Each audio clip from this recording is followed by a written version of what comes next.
بسم اللہ الرحمن الرحیم۔ زیادہ بولنے والا انسان مجبور ہوتا ہے کہ وہ سچ اور جھوٹ کو ملا کر بولے۔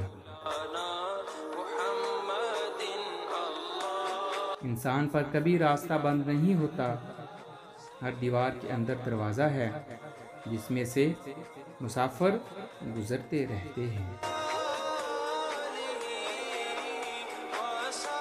منافق وہ ہے جو اسلام سے محبت کرے اور مسلمان سے نفرت۔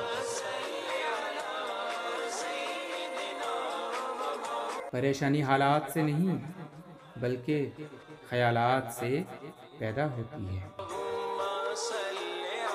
خواہشات کا ادم مچا ہوا ہے، نصیحت کی آواز کیسے سنائی دے؟